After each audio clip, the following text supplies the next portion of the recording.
gente, vocês gostaram hoje da nossa dica de artesanato? A Meg é um amor, né? E ela sempre faz esses artesanatos lindos pra gente aqui, colares. Ela já fez brinco pra gente, já montou anel aqui no programa também. São dicas que a gente traz pra você que tá em casa, também como uma forma de você aprender e, claro, também fazer a sua renda extra, né? Ter uma rendinha extra aí. Quem não quer, né? Tá todo mundo precisando, não é mesmo? Então fica a nossa dica. Um beijo pra Meg. Obrigada, viu? Por ter estado mais uma vez aqui com a gente. E daqui a pouquinho, então, vou bater um papo com a Juliane Penteado. A gente vai falar sobre a previdência complementar do professor. Mas antes, eu vou chamar, claro, a nossa dica do nosso VT Viver Melhor.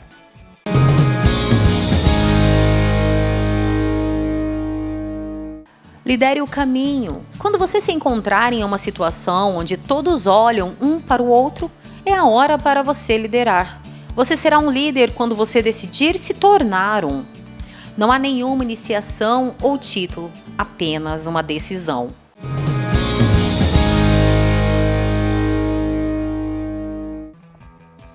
Viu só, gente? Que dica bacana?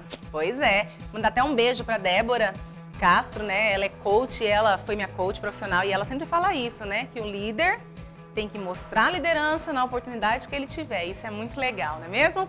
E agora, então, eu vou me aproximar aqui da Juliane Penteado, que está aqui com a gente mais uma vez. Já falei que ela já tem carteirinha aqui do nosso programa. Eu acho ótimo, né? Falou, a gente fala de previdenciária, a gente fala, vamos levar a Juliane para falar. Eu também acho ótimo, eu já me sinto em casa. Ai, que bom, ela já chega sorrindo, já conversa com todo mundo. Eu já entro direto na cozinha, já pego o café, já tá tudo em casa aqui já. Isso é ótimo, Ju. Que bom te receber hoje aqui, né? Hoje a gente vai falar dessa questão da previdência complementar. Vamos focar um pouquinho nos professores, né? Que a gente sabe que tem bastante professor assistindo o nosso programa. E tem também aqueles que já se aposentaram, né? Teve gente que correu para aposentar antes da reforma, que eu sei. Então, muito bem-vinda, mais uma vez, ao nosso programa. Vamos começar falando, então, da questão da atual previdência, né? O que ela fala com relação aos professores? As regras atuais para o professor, boa tarde a todos, né? Uhum. As regras atuais, elas são de uma redução de tempo de contribuição em 5 anos e na idade. Então, para o regime próprio, para quem é professor de instituição pública, né? Uhum. Ligado ao serviço público, tem uma redução de 5 anos. Então, se nós temos um tempo de 30 a 35 anos, que é mulher e homem, para o professor reduz em 5 anos. Assim como reduz também na idade, em que tem 55, 60 para o servidor público, diminui 50, 55, mulher, homem.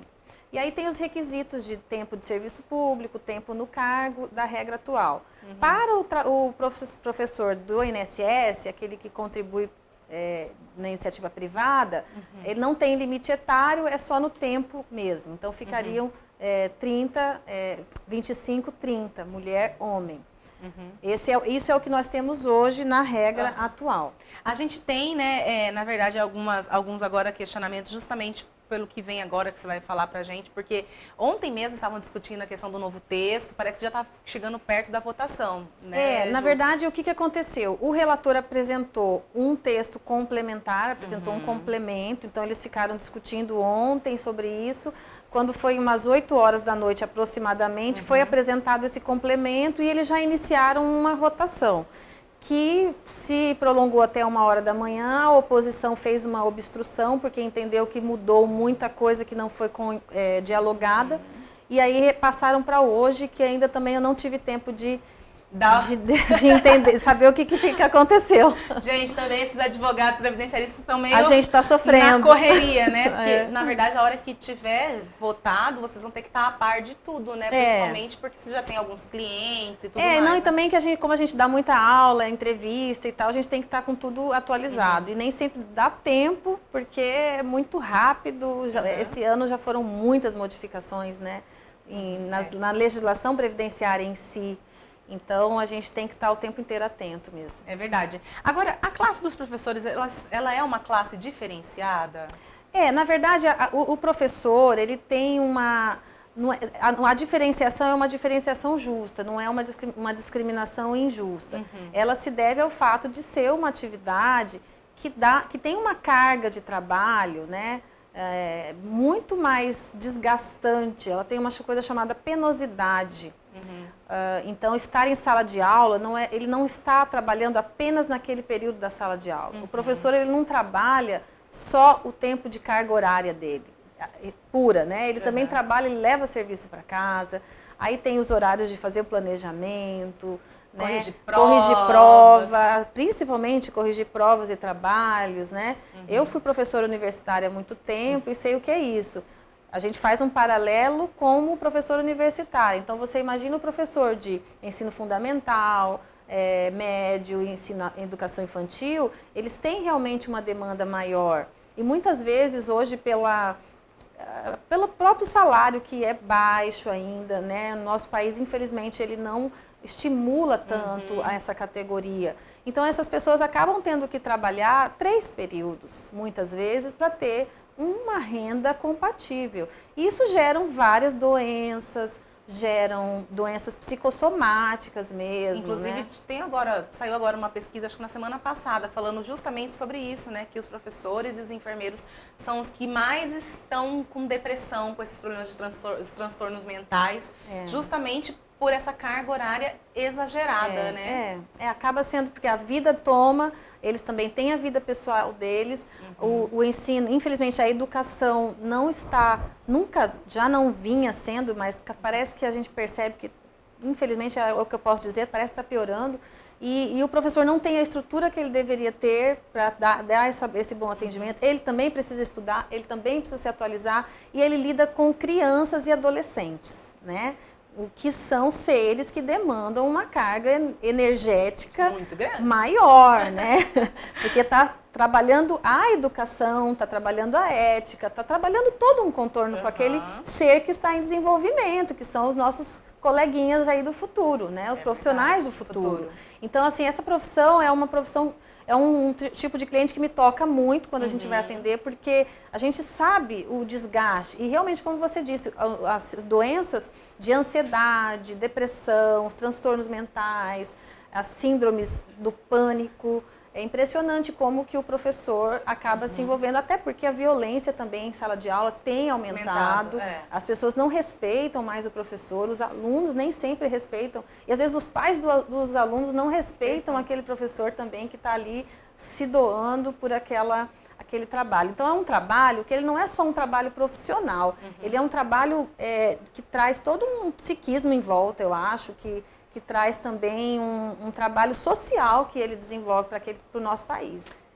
Agora, assim, nessa nova proposta da Previdência, eu lembro que eles tinham colocado uma idade e parece que essa semana agora voltou, uma semana passada voltaram atrás, reduziram acho que 2 ou 3 anos, né? Como é que vai ficar se, na verdade, agora por exemplo, a votar, né, a reforma, como que o professor vai se encaixar nesse... O que tinha sido colocado no texto do governo, na PEC, no texto original, era de 60 anos de idade para homem e mulher, e com a mesma questão da renda de 60%, iniciando com 20 anos de contribuição e 2% a cada ano que aumentasse. Aí houve uma modificação, mudou depois uma regra de transição, e nesse último texto de ontem, voltou uma proporção mais razoável de 55, 60 de idade e 25, 30.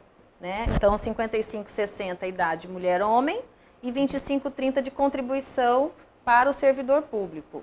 Enquanto que para o regime geral, como não tem limite de idade, ficaria 25, 30. Só que a gente não sabe ainda se isso vai permanecer, porque hoje estava sendo votado e isso ainda pode mudar de novo. Por isso que a gente não tem como dizer agora como vai ficar, o que está sendo apresentado, porque essa proposta já mudou 3 vezes. Então, pode ser que ainda role muita água, né? Pode ser. Agora a gente vai falar, a gente até deu como título de hoje, né, a Previdência Complementar dos Professores. Vamos definir primeiro o que é essa Previdência Complementar, o que é, como funciona, né, é um benefício, como é que funciona? É assim, quando a gente fala de Previdência Social, a gente tem ou o INSS ou o regime próprio ao qual pertence o servidor. Então, se ele é do instituidor município, ou estado, ou união, né?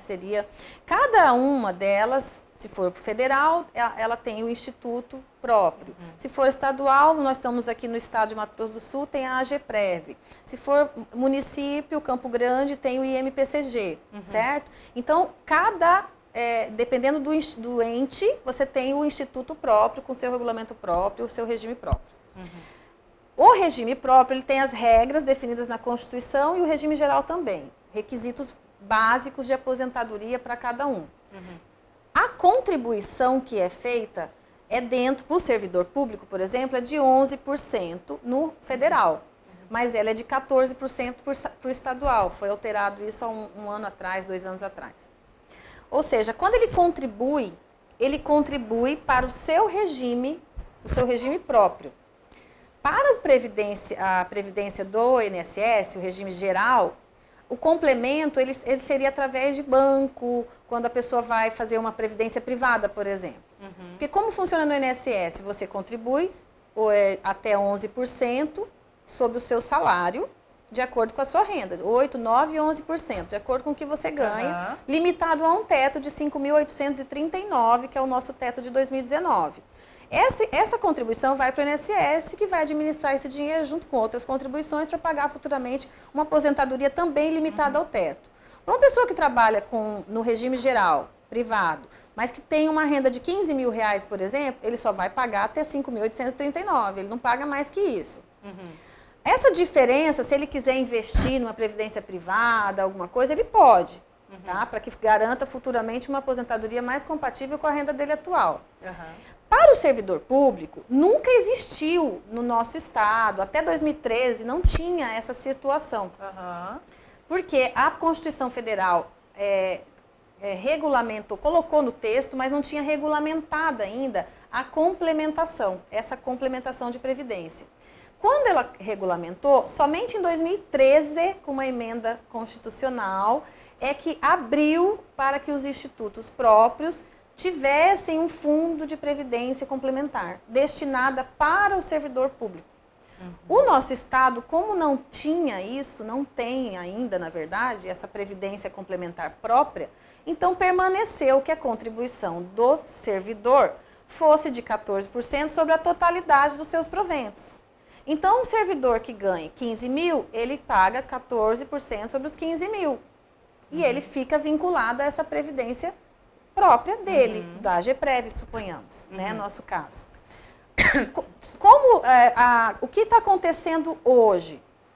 Desde 2013, a Constituição autoriza que fosse criado. Então, para os estados que abriram a previdência complementar, as pessoas poderiam pagar, devem começar a contribuir até o limite do teto da Previdência Social. Então, ao invés de contribuir 14% sobre 15%, contribui 14% sobre 5.839. Essa diferença dos 5.839 para os 15 mil é que seria o complemento que o servidor poderá dispor para que no futuro a sua aposentadoria fique mais próxima do seu provento. Então é isso, eu vou complementar mesmo, fazer além da minha contribuição que eu já faço, né, da Previdência, eu vou contribuir a mais.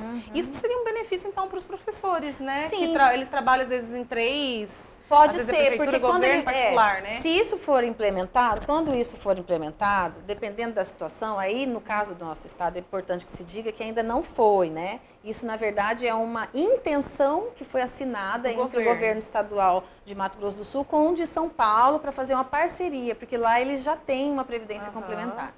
Mas parece que o caminhar é que isso seja feito. Mas pode ser bom, mas é que é importante cada servidor avaliar, tá? Porque ele pode contribuir sobre o teto, sabendo que quando ele se aposentar, ele vai se aposentar limitado ao teto da Previdência. E essa diferença que ele vai, porque se ele pagava R$ 1.500 de INSS por mês, de Previdência por mês, ele vai pagar talvez metade. Essa outra metade, ele tem que avaliar, olha, eu vou investir em outras coisas, ou eu vou aplicar esse dinheiro realmente na Previdência complementar. Ah, não, eu sou uma pessoa mais conservadora, eu quero garantir minha aposentadoria mais perto possível dos meus proventos, porque eu não quero saber de fazer outra coisa da minha vida. Agora, tem o pessoal mais da nova geração, que às vezes fala assim, não, eu não vou ficar a vida inteira fazendo isso, eu vou investir em outra aposentar e vou coisa. trazer outra coisa, né? Sei lá, vou viajar para a África para cuidar da fome na África, sei lá. Tem gente que... Ele pode fazer outras coisas, então ele pode buscar aplicar a diferença em outros investimentos. Porque a gente tem dito muito isso, sabe, Antonielli, que o servidor público, ele tem que entender que não é mais a mesma coisa, sabe? Já não é mais a mesma estabilidade principalmente a questão da aposentadoria para ele. Não Muita é coisa já linear, vem né? mudando e a tendência é que se modifique cada vez mais. Agora você está falando que vocês estão discutindo isso, porém ainda não tem nada acertado ainda, né, aqui no governo do estado. É bom a gente deixar... Na verdade, o que foi firmado foi um termo de intenções para que seja realizada essa parceria. Isso está caminhando. Não se tem um prazo, né? Não, isso. isso está caminhando para que isso seja feito. Mas acho que é interessante, então, o pessoal que está aí, né, começar a ficar de olho nisso, né? Os professores, e não é só os professores também, né, mas o servidor como um todo, É para né? todo servidor. A gente falando mais do professor, porque o professor ele pode ser afetado com as regras de transição da reforma. Por ocasião, inclusive, da própria reforma da Previdência, que vem modificando as regras básicas, os requisitos mínimos de aposentadoria, e as regras de transição é que são as mais pesadas, porque quando você entra já num modelo novo, você já entra, você vai começar agora no modelo novo, você já sabe o que te aguarda. O difícil é para aquele que está na expectativa de se aposentar, num planejamento de vida que ele fez, buscando uma segurança jurídica naquilo que ele se programou, aí muda a regra. Isso acontece com o servidor já tem muitos anos, mas muda a regra de repente e estabelece uma regra de transição para ele, onde ele transita de um modelo para outro, muito rígida às vezes, muito curta, que não dá tempo para ele, ou o contrário, deixa muito mais longa a sua possibilidade de aposentadoria, e isso pode trazer algumas dificuldades de renda para ele. Então, por isso que uma previdência complementar pode ser, para algumas pessoas, uma saída para que ele administre melhor essa mudança de planejamento aí, entre um modelo e outro. Tá certo, Juliana, obrigada, viu, mais uma vez pela sua participação. Nosso tempo é curto, né? E não é, né? É um tempo grande, mas passa correndo, né? Obrigada. Eu que agradeço. E a gente está de portas abertas, qualquer coisa que tiver, pede pra Denise mandar e a gente agenda aqui pra vocês. Combinado, viu? Mandar um beijo pras meninas lá. Beijo pras minhas sócias. É a Carolina. A Priscila são as nossas sócias lá do escritório, que a gente está sempre se revezando agora. Tá certo. Vamos agora então ver o nosso santo e daqui a pouquinho tem o sorteio, viu, gente? Então, fica ligadinho aí.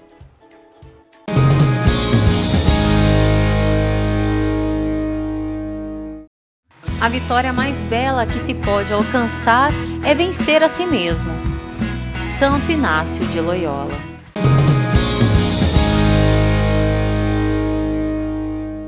Viu só, gente? Que frase bonita e profunda, né? Do santo de hoje. A gente com a gente mesmo. A gente vencer a gente é algo que é o que mais pesa, mas quando a gente consegue se reconhecer e também colocar tudo isso no coração de Deus, tudo se transforma. Vamos sortear então agora quem vai levar o nosso carregador de celular. Falei, é muito bom ter, viu? Um no carro, um na casa, um no serviço. Chega no serviço ficar pedindo, né, o carregador dos outros, então não vai precisar, viu? E quem vai levar, vamos ver quem será que vai levar. É a Ana Paula Ávalo Rodrigues, do bairro Universitário. Ana Paula, obrigada, viu, por participar do nosso sorteio. A Catarina vai entrar em contato com você, tá bom? Nós vamos ficando por aqui. Amanhã a gente vai ter um especial do Massapé aqui. Tá tendo Massapé, né? Final de semana tem o Cassiano da comunidade Canção Nova tocando. Tem Nanda tocando também lá no Massapé. Então a gente vai falar um pouquinho sobre esse evento que acontece há 26 anos aqui em Campo Grande, da Renovação Carismática Católica. Beijo grande pra você, Deus abençoe, salve Maria Imaculada. Tchau, tchau.